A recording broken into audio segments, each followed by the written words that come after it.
মানুষ হতে গেলে ইসলামের দরকার আছে না নাই? কোরআনের শিক্ষার দরকার আছে না নাই? শিক্ষা কয় প্রকার?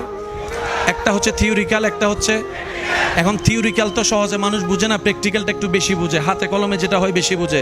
রব্বুল আলামিন কত দয়াবান আমাদের উপর, দেখেন আমাদেরকে জান্নাত দেওয়ার জন্য। রব বলে যে মানুষ হো, আল্লাহ কিভাবে হব? রব বলে যে ইসলামকে পালন কর, কোরআনকে অনুসরণ কর। আল্লাহ কিভাবে করব? আমরা তো এত কিছু বুঝি না। রব বলে যে তোদের বুঝার জন্য কোরআনকে থিওরিক্যাল নাজিল করেছি, আর আমার নবী রহমাতুল্লিল আলামিনের জীবনটাকে প্র্যাকটিক্যাল বানাই দিলাম, প্র্যাকটিক্যাল বানাই দিলাম, প্র্যাকটিক্যাল বানাই দিলাম। তোর সকাল থেকে সন্ধ্যা রাত আমার নবীর সুন্নতকে আমল করার চেষ্টা কর, ইমানটা মজবুত রাখ। আমলও যদি কমও হয়, হাসরের ময়দানে আয়, আমি রহমান এমন ব্যবস্থা করব জাহান্নামী থেকে জান্নাতি করার জন্য।